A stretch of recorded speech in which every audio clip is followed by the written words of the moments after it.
Boa noite a todos, boa noite a todas que vão nos assistir depois desse momento presencial.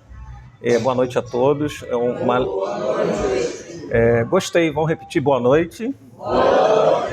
Isso, que maravilha. Já abracei algumas pessoas, né? Chegamos assim alguns minutinhos antes. E aí na pessoa do Francisco, a gente abraça todos os colaboradores, os tarefeiros, a presidente da casa, né, os coordenadores, somos todos trabalhadores, né, do Cristo. É uma emoção muito grande. Giovanni falou, né, mais uma vez, que bom que a gente está podendo estar nessa oficina de amor. Somos cercados de amores, de espíritos que estão numa torcida enorme pela nossa felicidade nesse momento tão caótico, tão complicado que o planeta passa, mas necessário. Nós sabemos, vamos ver isso durante o nosso estudo. E aí, nesse momento, a gente faz um exercício nessa oficina de amor, né, com a certeza de que espíritas que somos, de que há muitos amores que já deixaram os corpos. Quem aqui não chorou em algum momento na partida da avó, do avô, da mãe, do pai, de um esposo, de uma esposa, de um filho, né? E é um momento de dor. A nossa humanidade não pode ser jogada para baixo de um tapete por conta de uma ideia que o Espiritismo fortalece. A razão, muitas vezes, não dá conta da totalidade, os filósofos têm nos falado disso. Então, racionalmente, a gente compreende a morte. Racionalmente, a gente consegue entender a dinâmica de Deus para os ciclos do nascer, do crescer, passar pela infância, adolescência, juventude, amadurecer, chegar na nossa idade de telhados brancos, né? E que bom que estamos nessa... Aí as mulheres, a gente brinca, vocês conseguem disfarçar um pouquinho, né? Porque se aqueles que têm a caneta para puxar quem vai desencarnar e for pelo cabelo branco, vai dizer, não, essas daqui ainda vão ficar mais tempo, né? Porque vocês ficam lá nas farmácias, eu não sei quais são as técnicas de hoje, mas acho que aí nessa hora... E aí pega para os que não têm nem telhado, né, Francisco? Porque aí fica tudo à mostra, né? Então, essa alegria, por outro lado, se a doutrina espírita ela traz uma racionalidade que sustenta e nos dá lucidez nos processos de dor, de alegria, de felicidade, os contraditórios, porque a vida ela é paradoxal. E o Espiritismo também nos leva a entender por que ela é assim. Né? É espinho, pedra, e de repente você está no aniversário de 15 anos do filho, e na semana seguinte você está no velório do seu avô. Né? Ou na outra semana você está num hospital na UTI com seu pai. Mas aí como que a gente, como filho de Deus, amados que somos, essa é uma frase, se encerrarmos aqui agora, se a gente sair daqui com essa frase, nós somos muito queridos do Pai. Nós somos muito preciosos para Ele. Porque às vezes a gente tem, por conta de culturas, da base judaico-cristã, através dos séculos, a gente vem se depreciando. A gente foi criando uma cultura que criou uma ideia cristalizada de culpa, de remorso, eu não mereço, eu não posso ser feliz. Kardec se preocupou com isso já no século XIX, mas que felicidade é essa possível na condição de imperfeitos? Então, a permanência do impermanente, a certeza do inacabado, da nossa condição de estar e de não ser, nós estamos assim. Mas há uma perfectibilidade e a página nos fala disso, né? Eu ainda não sou perfeito, mas a semente da perfectibilidade, ela já nasce quando Deus nos cria dessa forma. E eu preciso potencializar essa semente para ser luz, para ser amor, para ser o bem na vida das pessoas e principalmente na nossa própria, né? Então, dito isso, eu queria nessa oficina de amor, e sabendo que nós não estamos sozinhos, aos mentores, aos amigos, aos protetores, aos espíritos que colaboram de diversas formas, uma reunião dessa é muito séria. Há muitos espíritos trabalhando para que aconteça esse momento. E muitos trabalhos espirituais para nós que viemos, mas também para quem não está aqui. Então, em respeito a isso, a casa espírita é algo muito sério, a escola, o hospital, as almas estão sendo tratadas aqui enquanto nós estamos sentados ou falando. E aí, nesse momento, a gente faz um exercício mental de pensar nesses amores, já que nós vamos falar de um assunto que, por um lado, ele pode ser denso, ele pode ser sofrido, ele pode mexer em alguns baús das nossas memórias, mas, por outro lado, a gente vem tentar trazer uma leveza que a doutrina espírita ela proporciona essa lucidez para que esse momento seja mais leve. E por isso que a gente vinculou o tema quando nós fomos convidados a trazer. Eu sugeri essa reflexão, foi aceita pela presidência da casa, a coordenação. Mas como que você mistura vida e morte? Não são antagônicas? Quando, na verdade, um primeiro ponto de reflexão é que uma faz parte da outra. Uma é permanente e a outra é um fenômeno que faz parte da vida, né?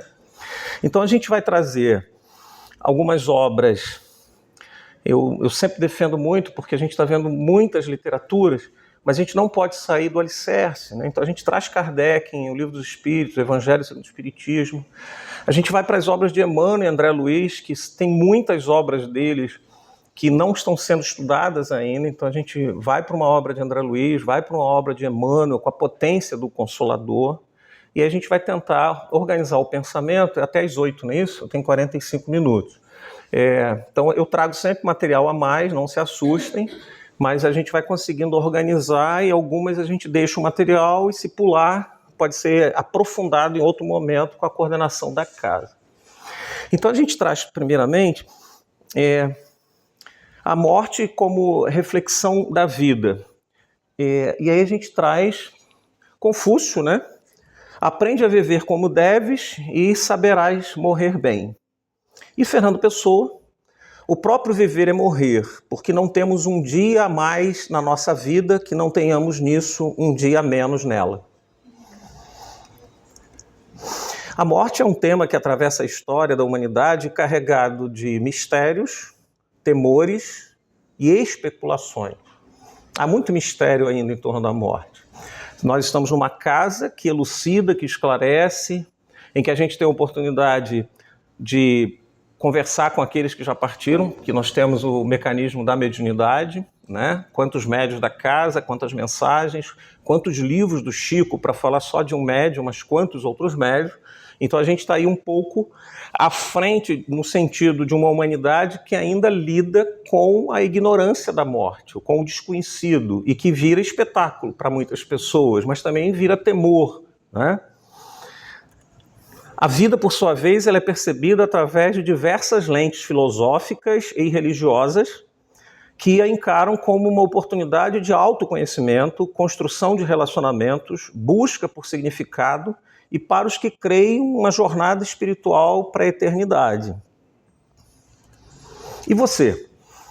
Tem muitas dúvidas sobre a vida e a morte? Se fosse um seminário de 2 horas, 3 horas, a gente ia poder dar oportunidade para cada um em 1 minutinho. Vou escolher 3 pessoas. Escolher não, pedir que se manifeste. 3 pessoas em 1 minutinho. Você tem dúvidas sobre a vida e a morte? Quem gostaria? Para tornar a coisa mais dinâmica, né? Não ficar só o Evaldo falando. Qual é a sua dúvida? Qual é a sua incerteza? Qual é o seu medo? Vou sortear, hein? Eu trouxe aqui uma caixinha. O meu medo de como será isso? Essa é a minha preocupação. Isso o quê? A morte. A morte. Como vai acontecer? É a minha preocupação. O momento físico lá no caixão, da separação do corpo. Não a chegada do outro lado. Não. Então, ela fez um recorte objetivo. A morte, para ela, a preocupação não é a questão da situação dela enquanto espírito depois que deixou o corpo, mas é justamente o momento em que a gente vai sepultar o corpo, a família, ou o próprio velório, né? Então, essa transição do material para o espiritual. Mais alguém? Eu acho que Francisco tem uma preocupação. Como que ele vai levar o violão dele para o outro lado? Pode ficar tranquilo. Tem violão do outro lado, Francisco. Podemos seguir, então? Tá tudo bem? Alguém que quer levantar mais alguma questão? Tudo bem? Então, acho que então vamos fazer a reflexão, porque filosofar é isso, né? O filósofo não é aquele cara barbudo lá e tal. Nós filosofamos no chuveiro, no ônibus, na fila, porque é um estado de exercício de pensamento acerca de tudo. Quando eu estou questionando, eu estou pensando, eu estou refletindo, eu estou filosofando. E o espiritismo, ele não é uma religião em si, né? Ele é uma doutrina de base científica, filosófica e com consequências morais, e aí que vem o viés religioso, né? A partir de que ele se ancora no evangelho, ele vai gerar uma conduta ética de transformação pessoal e que vai se refletir na sociedade. É a religião no sentido do religare, e não do rito, e não da prática religiosa, mas sim da religiosidade, né? E aí a gente vai perceber, a gente não vai aprofundar nesses estudos, mas a gente encontra a professora doutora Teresa Andrade fazendo estudos sobre os rituais funerários e o luto ao longo da história nas diferentes culturas. É um tratado fantástico. Porque se a gente for perceber, a nossa própria família, algumas pessoas ainda têm aquela preocupação de um parente que já foi sepultado há 60 anos, ela ainda vai lá levar flores para os ossos que estão depositados no nicho, né? Já foi exumado. E há pessoas próximas a gente, não só da família ou amigos, que no dia 2 de novembro, para ela é uma necessidade ou cultural, ou no campo da crença dela, e a gente tem que respeitar, porque para ela estar diante dos ossos daquele ancestral é um momento espiritual para ela, né? Então, a gente convive ainda na Terra com essa situação, e por conta de sermos tão diversos, a gente estuda muito hoje o chamado multiculturalismo, e eu estava falando no começo para o Francisco, a gente está um pouco na tentativa de voltar para o analógico, quando tudo é digital, isso é cultura, né? A cybercultura, o cyberespaço, onde a juventude hoje transita, quando a gente há muito tempo não se falava disso. Então o processo da cultura ele é dinâmico, e a relação também com os rituais funerários e o próprio luto, ele também muda, mas em algumas culturas isso vem se mantendo. Mas na perspectiva psicológica e social, é importante a gente considerar que a consciência da finitude, ao contrário de outros seres vivos, o ser humano ele tem consciência da sua própria mortalidade. E o medo vem muitas vezes disso, por ele desconhecer as leis espirituais que regem a vida espiritual, o que muda a partir de Kardec, né? Mas quem não tem esse conhecimento, ele lida com o desconhecido. Quando a sua preocupação é do campo físico, a grande maioria é a incerteza e, por isso, o temor dessa morte. O que pode gerar angústia e a tendência de afastar-se do tema. Muitas vezes as pessoas... E aí eu vou contar a história de um jovem, adolescente, 12, 13 anos, numa zona rural. A mãe dele não gostava de ouvir a palavra morte, e era aquela cultura de passar aquele carrinho com alto-falante, vocês lembram disso? A família Souza comunica, ainda temos isso, hein? E aí o que ele fez? Ele chegou da escola, tinha feito um trabalho da professora, pegou a cartolina, fez um fone, um cone, e foi no basculhante da cozinha, e mudando um pouco a voz, a família Silva comunica a morte do jovem, era o nome dele. E a mãe dele ficou desesperada. E ela, menina... Aí tem aquela questão do estar agorando, não é isso? Você está agorando, você está puxando a morte para você. Isso ele contando na escola, né? Quer dizer, a gente teria muitos casos dessa situação. Como que determinadas pessoas... Como também houve muito tempo das pessoas não ouvirem a palavra câncer, né?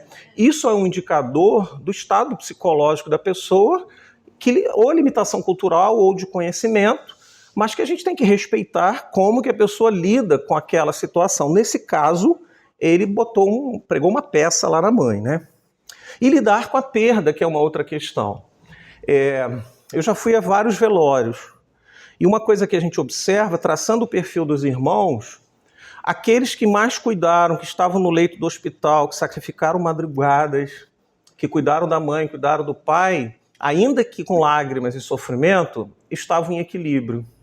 Não que isso indique falta de amor, mas aquele que negligenciou os pais uma existência inteira, aquele momento é de desespero, mas não tanto pela partida do pai ou da mãe ou do parente amado, mas pelo quanto que ele está se cobrando, porque agora houve uma finitude, encerrou, e ele não tem mais chance de reparar ou de fazer aquilo que ele deixou de fazer. Então, muitas vezes, esse momento da perda, ele vai variar de pessoa para pessoa, muito também por conta do estado consciencial da relação que foi estabelecida com aquele que está partindo, né?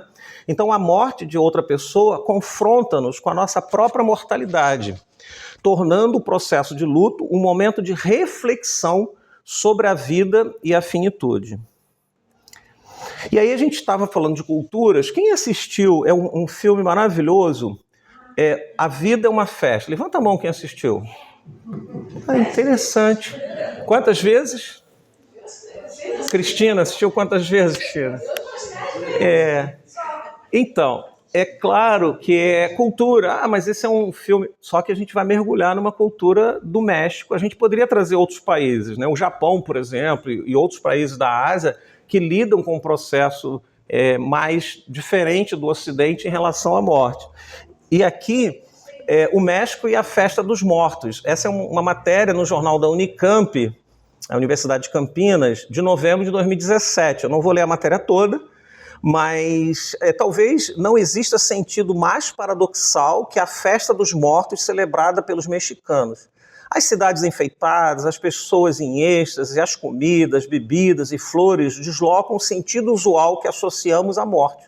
Os mexicanos, como parte de uma cultura de muitas ressignificações, celebram o Dia de los Muertos com uma gigantesca manifestação popular e festiva. Isso é da nossa cultura? Da gente botar banda de música, festa, sair... Não. Mas a gente está aqui com um país que é da América do Norte, mas também é americano, né? Nós temos a América do Norte, Central e a do Sul, e não está tão distante o próprio processo de colonização, e, no entanto, eles têm essa forma de entender e encarar a morte. Recomendo o filme, a gente não vai entrar em detalhes, vale a pena, até porque ele traz uma relação inversa. Quem tem o desejo de ir para o mundo dos mortos é o menino, e aí a história vai transitar de como que ele acessa esse mundo dos mortos e vai resolver uma série de situações, mas também tem cenas maravilhosas como essa dele com a sua bisavó, né?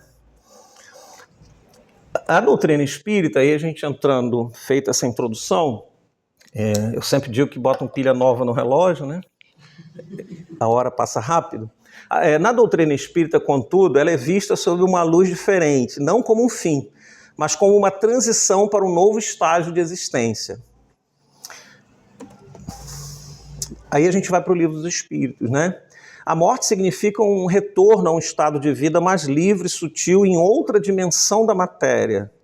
Então, também há matéria. Ok? A gente não vai aprofundar como que é a vida espiritual, mas acho que quando a gente encontra que é uma outra dimensão de matéria, mais sutil, por conta da base do espiritismo, em que nós temos o fluido cósmico universal e dois grandes elementos, isso está logo no início do Livro dos Espíritos, Kardec tem essa preocupação, então nós temos o elemento material e o elemento espiritual. O elemento espiritual, ele jamais vai deixar de existir, e ele se utiliza do elemento material para evoluir. Então a gente tem na Terra o elemento material, desde os minerais, os vegetais, né, todo aquilo que a gente percebe pelos sentidos, mas há também elementos materiais que nós não percebemos. Vocês estão me ouvindo? Cristina, você me ouve daqui?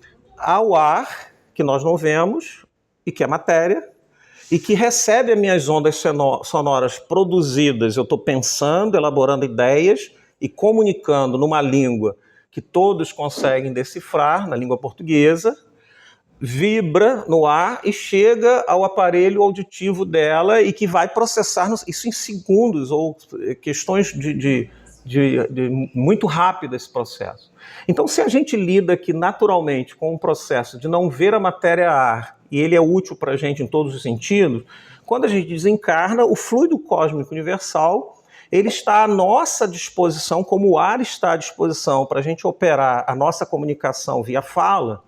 É um exemplo, há outros, mas quando a gente desencarna é como se nós tivéssemos o oleiro para manusear o barro e fazer dele o que ele quer, uma tigela, a parede da casa. O fluido cósmico universal ele vai estar de diferentes formas à disposição do pensamento, que vai imprimir forma para gerar a nossa casa, por exemplo, onde a gente vai morar.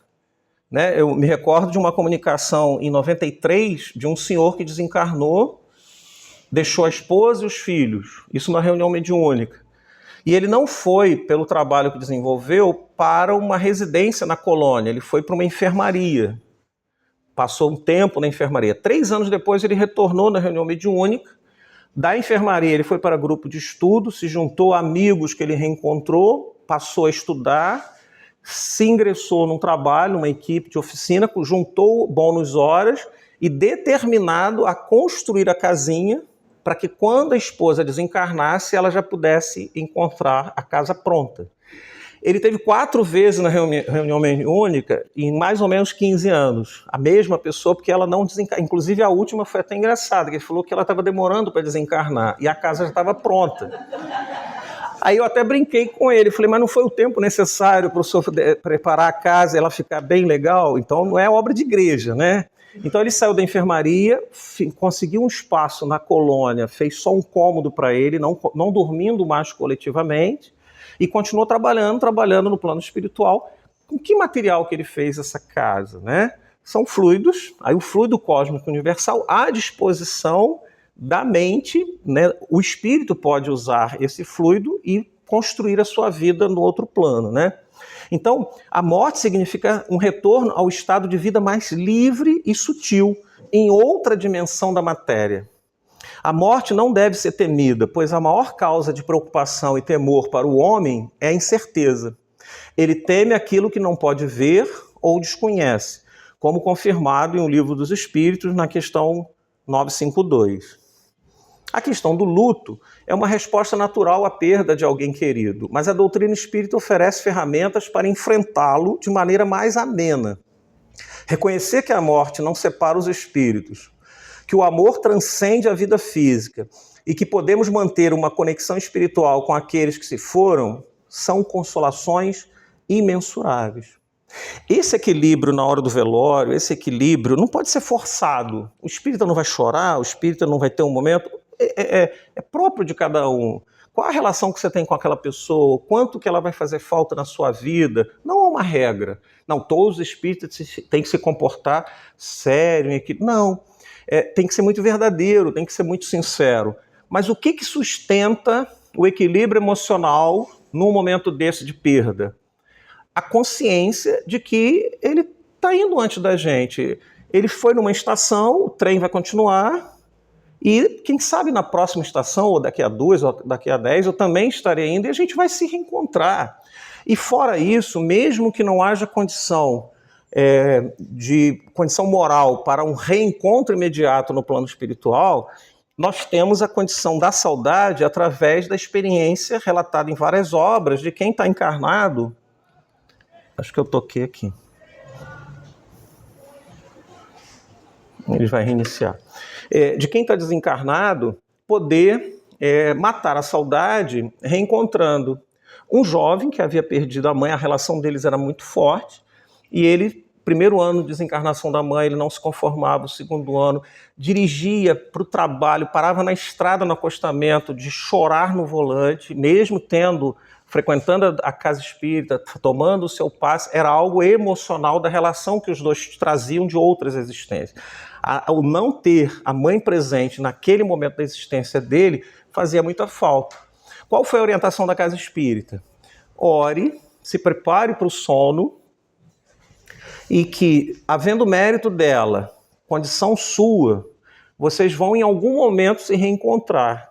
E ele apostou nisso, investiu nisso, fazia a leitura, se preparava para o sono, Senhor, mas sem arrombar a porta de Deus. Às vezes a gente quer de imediato.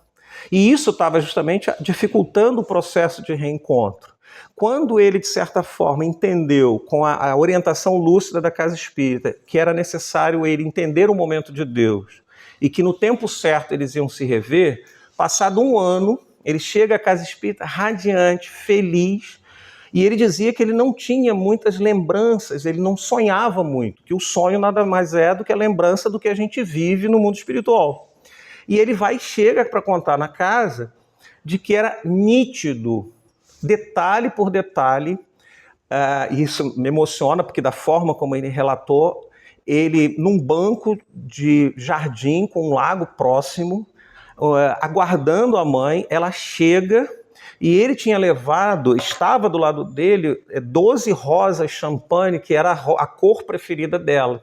Então, a riqueza de detalhes, aí ela chega sorridente, senta no banco, o abraça e eles ficam conversando. Ele lembra detalhes da conversa deles por tempos, não vou mensurar.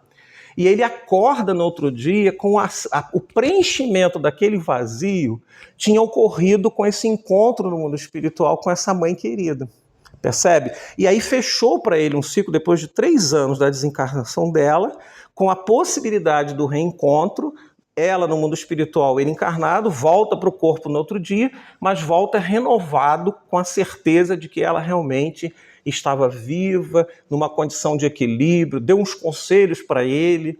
Então, essa certeza que essa consolação imensurável, ela vem porque nós sabemos de que aquele que partiu, ao desespero, à saudade, ao choro, o luto é necessário para fechar um ciclo, né? A psicologia vai tratar com mais propriedade disso, mas a gente não pode ficar levando esse processo doloroso por muito tempo, que vai estancar outros momentos produtivos nosso e que às vezes prejudica para quem foi. Você imagine uma mãe que sempre foi operante, trabalhadora, amou o filho, investiu na educação dele, aí ele é um engenheiro e ele paralisa a carreira dele em casa trancado porque a mãe partiu. Ela que sempre apostou, né, na dinâmica da vida para ele ser produtivo, não vai estar feliz vendo o estancamento do processo dele. Então, muitas vezes, as nossas atitudes de um luto prolongado, essas atitudes prejudicam aquele irmão, aquela irmã, aquela alma que partiu. Devido à nossa hora, a gente deixa só a recomendação da leitura da 149 do Livro dos Espíritos, também no Evangelho segundo o Espiritismo e na questão 932 do Livro dos Espíritos. A gente está numa noite de estudo, mas a gente vai não fazer essa leitura. Aí a gente vai encontrar Emmanuel nessa... são alguns slides e a gente vai precisar fazer a leitura, porque o Emmanuel vai trazer por Chico essa ideia de vida e futuro, né? Se o mundo não estivesse aguardando profissionais competentes e dignos do progresso, não se entenderia o esforço da escola. Para que professores e pesquisas, disciplinas e exercícios se não houvesse o futuro? De certo modo, sucede o mesmo com a vida no plano físico e na vida além da morte. Reconhecendo-se que a espiritualidade superior espera criaturas habilitadas a concurso efetivo na construção do mundo melhor, observa-se claramente o imperativo de tribulações e dificuldades, problemas e conflitos nas áreas do homem ante a função da existência terrestre como recurso de aperfeiçoamento.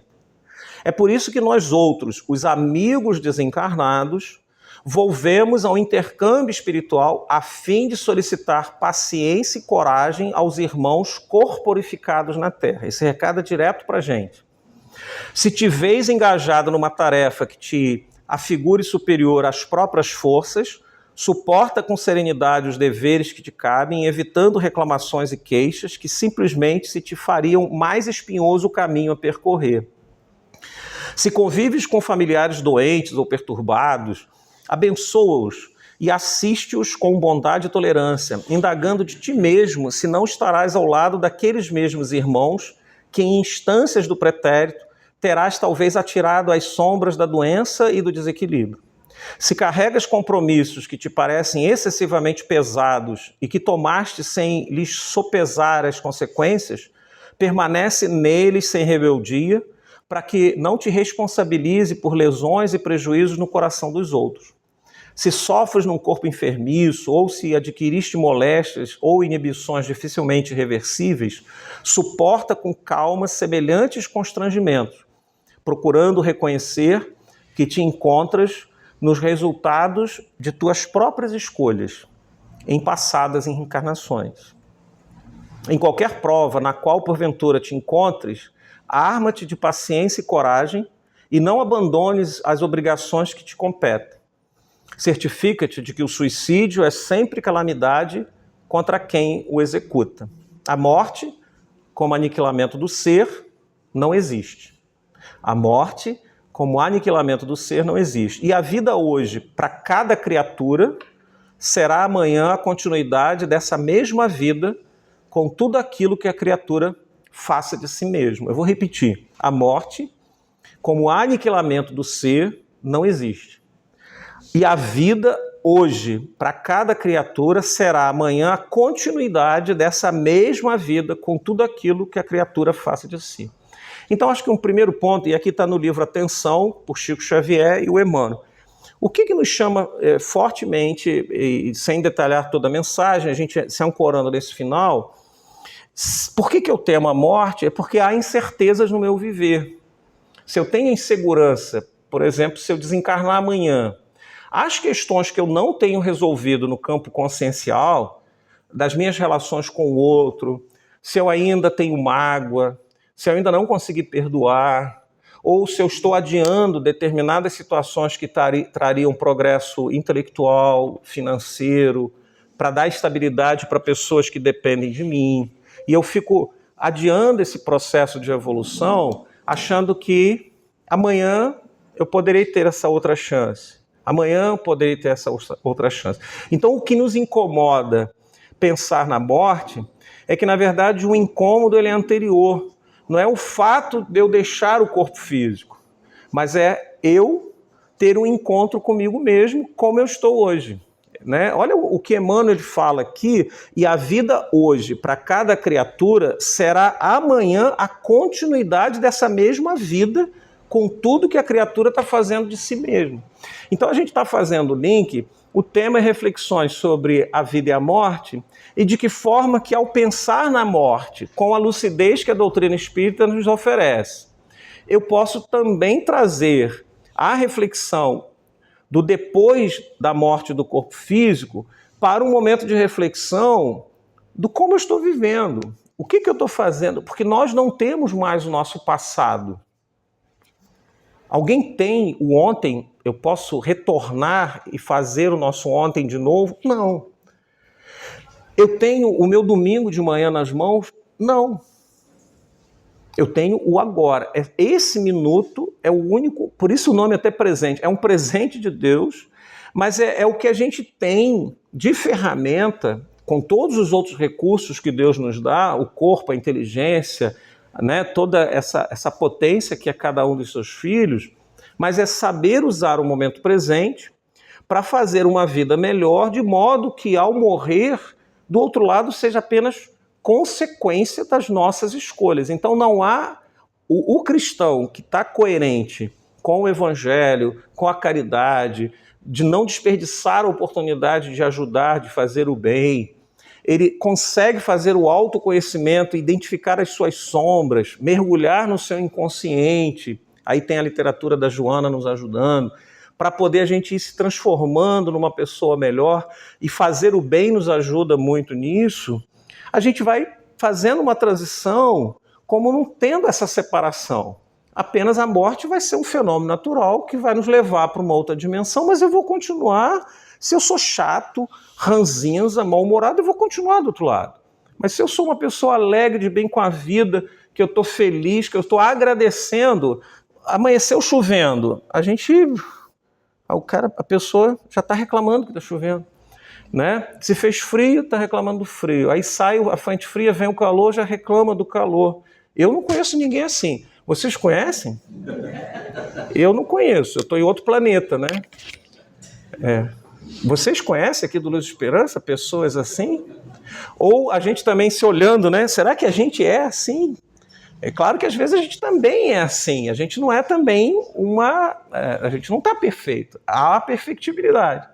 Mas o fato da gente perceber a vida e entender que o tempo inteiro, nesse momento presente, não no passado nem no futuro, eu faço escolhas.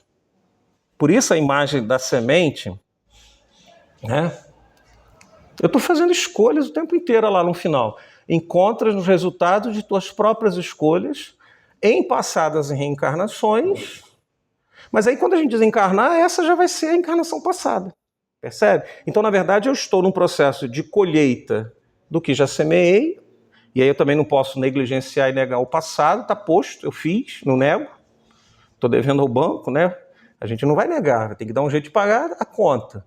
Se eu não estou resolvido lá com a sogra, tem que dar um jeito de resolver. Consegue, eu costumo brincar do Visa 12 vezes, é o Visa espiritual, né? Não dá para a gente querer resolver tudo numa encarnação, aí é atropelo. Também é um processo doentio de achar que a gente, numa encarnação, vai conseguir resolver todas essas contas. Não. Só que também tomar consciência de como que eu estou administrando esse agora, ele vai impactar numa situação que vai ser mais favorável. Aí a gente avança as reflexões espíritas sobre a vida, né? As reflexões espíritas sobre a vida são uma forma de encontrar significado e propósito em nossas experiências. Elas nos convidam a refletir sobre a natureza da vida, a reencarnação e a importância das nossas ações e escolhas. E aí eu fui buscar, achei essa síntese da imagem.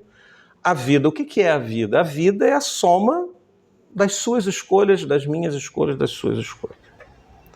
Qual é a cultura nossa? Sempre a gente foi educado de uma forma sempre encontrar um culpado. Isso é próprio da cultura judaico-cristã, né? Muito forte. A gente cresceu assim, conviveu assim. Eu preciso sempre arrumar alguém para dizer que aquele erro meu, o que eu estou fracassando, o outro é que é culpado. Que cada um aqui possa estar fazendo as suas análises. Isso é muito próprio da nossa natureza ainda. Mas a natureza se muda? Muda.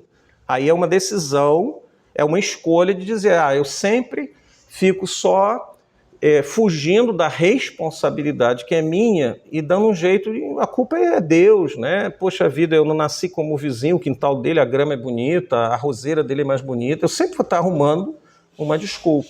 Ou então a culpa é daquela outra pessoa que trabalha contigo e que não colabora, mas, na verdade, muitas vezes o outro é só o espelho daquilo que a gente não consegue enxergar na gente mesmo, né? Então o outro está até se mostrando para facilitar o nosso autoconhecimento.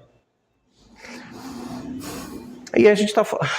Esse desenho eu achei ótimo, né? Eu falei de cabelo branco no começo, né? Viu?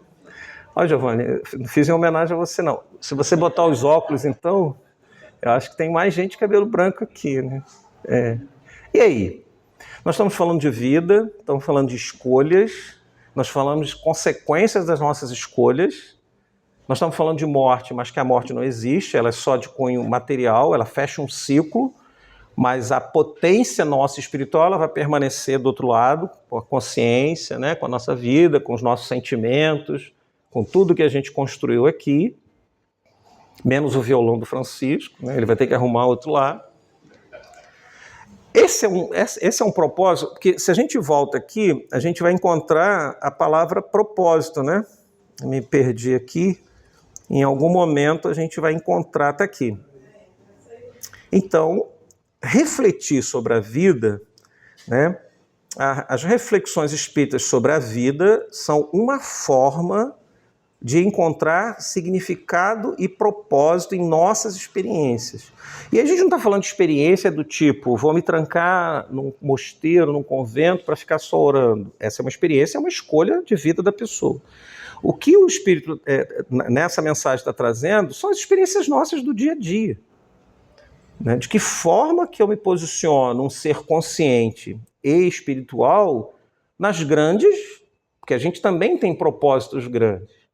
A gente também tem desejos no sentido, e eu não estou me referindo ao material, eu estou pegando só a dimensão espiritual, não estou indo na teologia da prosperidade, não, que essa é uma outra conversa. Eu estou falando no sentido de propósito divino para depois da nossa finitude da encarnação, de que forma que eu lidei com a existência e dimensionei os meus propósitos espirituais. Essa é a nossa conversa, né? E como que eu consigo trazer maturidade espiritual para esse dia a dia? A gente vai fazer algumas reflexões rápidas. Aqui a gente tem um dominó. Vocês já viram nos vídeos, às vezes uma sala inteira, que as pessoas ficam dias botando aquelas peças, é uma coisa linda, né? O pessoal da Ásia faz muito isso. Aí depois que várias equipes, pessoas montam aqueles dominós todos, sobe, desce, forma desenho, aí uma peça, ela pode ficar ali intacta, não tem vento, geralmente eles fazem o controle dos fatores limitantes, né, aqueles que poderiam ocasionar o acidente. Aí depois de um esforço coletivo por dias, a ação de uma pessoa, num toque, num dominó, ele vai em cadeia desmontar aquilo tudo. Às vezes na nossa vida está tudo tão montadinho para a gente ser feliz, para a gente estar no propósito, para a gente poder... E a engrenagem está posta por Deus favorável, a engrenagem está favorável, mas a gente vai lá e dá um peteleco. Quem sofreu peteleco na época da escola aqui, né? Você sofreu? Não. Mas também não deu, não. Ah. Brincadeira para descontrair. A nossa hora tem mais 10 minutinhos. E às vezes está tudo favorável para a gente seguir no propósito do bem, da luz, da evolução, da nossa maturidade espiritual, e aí a gente vai dar umas escutadas aí, né, nos baús velhos, abre umas brechas, eu vou dar lá um peteleco na minha vida. Não é Deus, não é obsessor, é a gente escolhendo, às vezes, derrubar uma série de coisas que a gente levou um tempão para levantar. Aí está tudo perdido? Não. Você derrubou os dominóis, uma outra escolha é ficar chorando. Puxa vida, fiz uma bobagem, me arrependo, né? Aí você fica meses, anos, lamentando que você deu um peteleco nas questões favoráveis da sua vida. Não, vai lá, levanta e monta de novo o dominó da sua vida. Então, ação e reação, ação de forças puramente físicas, nesse caso do dominó, e a gente está numa metáfora, claro, né, trazendo para a nossa vida. E uma ação consciente, elas envolvem questões éticas, sociais, ambientais e religiosas que vão movimentar a nossa vontade de levantar e de fazer diferente. Então, essa ação e reação, o controle tem que ser nosso. É um estado de consciência para fazer escolhas saudáveis que vão ter consequências saudáveis. A lei de causa e efeito, então, eu me permito os óculos, que a letra está pequena, e aí até peço desculpas pela fonte aí, acho que ela não está muito boa. A ação dessa lei, do ponto de vista espiritual, não tem uma forma absoluta de se manifestar. É um equívoco, porque a gente trouxe a lei de causa e efeito que o Espiritismo nos ensina, mas ainda com uma cultura do determinismo do céu e inferno. Então muitas pessoas começaram a colocar de que, na verdade, aquilo que a gente está enfrentando hoje, obrigatoriamente seria alguma situação que eu já teria feito para estar vivendo aquela situação, e não necessariamente, porque a gente tem um livre-arbítrio nesses processos. E aí, quando você tem a ideia do Cristo, de que o amor pode cobrir a multidão dos seus pecados, você distensiona, você despotencializa essa lei de causa e efeito também com uma escolha que você pode estar fazendo.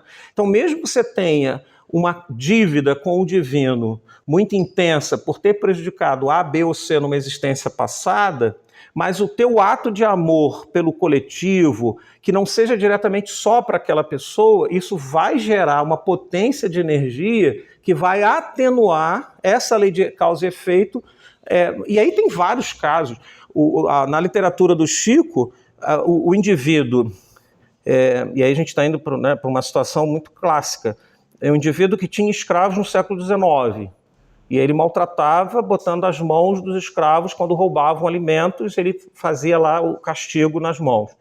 Ele reencarna em Minas, se torna espírita, mas numa vida simples, numa máquina lá de marcenaria, e ele perde o dedo. E ele começa a lamentar muito. Poxa, eu sou um profissional, sou espírita, estou fazendo bem, estou fazendo caridade. E aí vem o mentor espiritual, agradeça. Porque, na verdade, o que estava programado, e aí na lei de causa e efeito, Paulo vai dizer isso, que é preciso viver na carne o que a gente faz o outro, né? Só que há o atenuante também, por isso que ela não é absoluta, é relativa à lei de causa e efeito, porque eu, de novo, se escolhi fazer o mal e trouxe consequências para mim em diversas encarnações, e eu preciso encarar e lidar com isso, ao escolher o caminho do bem, da luz, do amor, do perdão, eu vou atenuar, e por isso a lei ela não é absoluta, ela é relativa, né? Como aqui eles estão colocando. pode o homem, pelo seu livre-arbítrio, acrescentar novas forças no sentido de abrandá-la ou de agravá-la. Assim é uma lei justa e sábia como o próprio Criador. Eu estava falando de escolhas, um argumento por causa e consequência. Vamos pegar o exemplo de onde eu tirei, estava questionamento, mas é um erro, é engarrafamento. Ao se desesperar no engarrafamento em São Paulo, daqueles em que o automóvel não se move nem quando o sinal está verde, o indivíduo deve se desesperar por trás... Perdão, é porque eu apaguei aqui. Sua irritação crônica e cotidiana está uma monumental ignorância histórica. Ele desconhece o histórico daquela situação e fazer a escolha de estar naquela cidade ou não, porque às vezes ele está lá encarnado, é o trabalho, e aquele contexto ele poderá fazer escolhas do tipo, escolher permanecer em paz, mesmo estando no enorme engarrafamento, é uma decisão pessoal. É fácil? Claro que não. O cérebro, as condições, o orgânico. Mas se a gente está buscando uma saúde espiritual com o conhecimento espírita, esse é um exemplo extremo. Como se manter em paz numa situação extrema de preso no engarrafamento, né? Ou a questão da violência no Rio de Janeiro, a experiência, a gente estava trabalhando lá há pouco tempo. Então, como que nós, o cristão espírita, sabedores que a nossa mente comanda um estado de paz ou não, esse perder o controle também é um processo de amadurecimento naquele sentido espiritual, para você não sair prejudicado da situação e até reverter. Como que eu tiro proveito de situações adversas para poder alcançar essa maturidade espiritual? E aí a gente está finalizando, trazendo recomendações de leituras. O Consolador, e aí nesse caso do engarrafamento, por que a vida é tão complicada? Qual o sentido de tudo isso? Todo esse cenário que a gente está vendo no momento do planeta, a geopolítica, a nova dinâmica de organização planetária, o período de transição, né, as obras espíritas que nos ajudam. Em Emmanuel, o Consolador, a gente já vai encontrar um manual, está lá no canto aqui direito, de sobrevivência espiritual. Com suas respostas profundas, ele provoca questionamentos e nos convida a refletir sobre o sentido da vida. O livro Consolador oferece reflexões profundas sobre a vida, a morte e a reencarnação com a sabedoria de Emmanuel.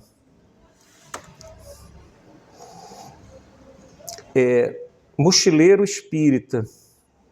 Mochileiro espiritual. A finitude dessa encarnação, e aí eu saio sem violão, saio sem nada dessa existência, mas a ideia de que a gente é um viajante, filho amado, é um espírito, está transitando pelo corpo, mas a gente está numa viagem que não encerra nessa encarnação. A gente estava conversando com alguns amigos espíritas de longa data, questão de 2 horas, num lanche à tarde, e a conversa era assim, sobre se nós tivermos condição de retornar à Terra, como ela estará daqui a 50 anos para a gente estar retornando? Se tivermos condição de retornar, né? E não cogitando a ideia de ir para um planeta melhor. Eu, particularmente, não cogito. Conversando com uma outra amiga do Rio, de mais de 80 anos, espírita de longa data, sobre o tempo de regeneração, alguns espíritas achando que é uma questão de data, a partir de 2057 o planeta, espíritos estão chegando, claro que estão chegando espíritos para governança, para liderar o planeta, mas quem vai construir a regeneração é cada um de nós. E o ciclo, esse é o primeiro século da regeneração, a regeneração é no milênio, com a voz de uma médium experiente de mais de 80 anos, que a gente conversou muito no Rio sobre isso. Evaldo, não há dúvida de que se a gente faz um perfil de como somos hoje, quanto trabalho de educação nossa para que a gente esteja regenerado, para que a Terra se regenere. Então, não é assim. E isso também nos conforta, porque mesmo nesse caos aparente, esse ciclo tende a piorar né? No sentido de que novos desafios vão estar postos. Mas aí você quer só esses desafios nessa encarnação? Não, como espírita e mochileiro espiritual, eu tenho certeza que eu vou deixar esse corpo aos 70, estou com 61, aos 70, aos 80, não sei. Mas eu pensando num retorno para continuar colaborando com Cristo. Esse é o sentido do mochileiro. Eu vou deixar esse físico, vou botar uma mochila com o que eu consegui fazer de bom nessa existência, me apresento, Senhor, né? Vamos para a tarefa novamente. Onde que eu vou servir? Como que eu posso estar nessa viagem? O mochileiro no sentido de uma viagem com o desapego das coisas que a gente não tem como, nem vai. E que bom que a gente não pode levar nada de material. Eu gostaria de pedir, vocês me permitam, 5 minutos? Pode ser? Porque só para trazer a referência de uma outra situação. Esse episódio, Entre a Terra e o Céu, recomendo o livro, mas o capítulo 5 é um momento interessante em que André Luiz, antes de ir para um trabalho de desobsessão numa casa espírita no Rio de Janeiro, ele é conduzido com Clarencio para a praia no Rio de Janeiro. Vocês conhecem essa história? Conhecem? Não? Eliane? Mais alguém já leu? Então, eu recomendo a leitura. Entre a Terra e o Céu é uma obra de André Luiz pela psicografia de Chico. Este livro é o 8º de uma série de 16 livros ditados a Chico. Destacam-se aqui os impositivos do respeito que devemos ter com o nosso corpo físico, para a gente ir finalizando, e nossa dedicação à prática do bem para que possamos retirar os melhores proveitos dessa nossa passagem pelo plano encarnado. Alguém conhece isso? Vocês já viram uma lâmina de microscópio com uma gota do oceano? Eu fiz biologia na Ferlagos e a gente ia para alto mar e trazia para o laboratório lá da faculdade e a gente ficava horas analisando esse fitoplâncton. Os primeiros 100 metros do oceano, nós temos os fitoplânctons que são responsáveis por 90% do oxigênio. Às vezes a gente atribui às florestas. A floresta tem uma outra função muito importante também do oxigênio. Mas esses seres trabalham para a gente para sustentar a vida. Nesse momento do livro, o Chico vai para a beira, o André Luiz, em espírito, antes de ir para o trabalho de desobsessão no centro, eles vão para a beira da praia para poder desfrutar das energias que são produzidas. Aqui a gente está falando dos fitoplânctons que produzem oxigênio, mas os 2/3 de água do planeta, eles são mananciais de fluidos que sustentam a vida nossa na Terra. Tanto que quando a gente vai à beira da praia ou dá um mergulho, há uma renovação não só física, né? Então a recomendação é que a gente passe a desfrutar, para a manutenção da vida, da nossa paz, do nosso equilíbrio, dessas energias. Nessa parte da narrativa, o autor descreve a sua experiência no mundo físico, né? E aqui vai o detalhamento, eu vou recomendar a leitura, o capítulo 5 desse livro. André Luiz falando, alcançáramos a orla do mar em plena noite. A movimentação da vida espiritual era aí muito intensa. Desencarnados de várias procedências reencontravam amigos que ainda se demoravam na Terra, momentaneamente desligados do corpo pela anestesia do sono. Dentre esses, veja, encontro de encarnados e desencarnados na beira da praia. Dentre esses, porém, salientava-se grande número de enfermos. Anciãs, mulheres, crianças, em muitos aspectos diferentes, compareciam ali, sustentados pelos braços de entidades numerosas que os assistiam. Conversações edificantes e lamentos doloridos. Serviços magnéticos de socorro urgente eram improvisados aqui além. E o ar, efetivamente, confrontado ao que respirávamos na área da cidade. Então, se a gente está falando de vida e de preparação para a morte, nós não podemos descuidar da nossa saúde física, caminhar na floresta e na beira da praia, respirar esse ar puro fora da psicosfera, onde tem muita gente. Aqui está claro André Luiz dizendo, o ar efetivamente confrontado ao que respirávamos na área da cidade era muito diverso. Brisas refrescantes sopravam de longe, carreando princípios regeneradores e insuflando em nós um delicioso bem-estar. Estou preso no engarrafamento, uma música, a mente vai lá para uma cachoeira, vai lá para a praia. Não se prenda àquilo, porque aí você vai com a mente produzir fluidos, é qualificar os fluidos e não absorver a tensão daquela energia daquele momento.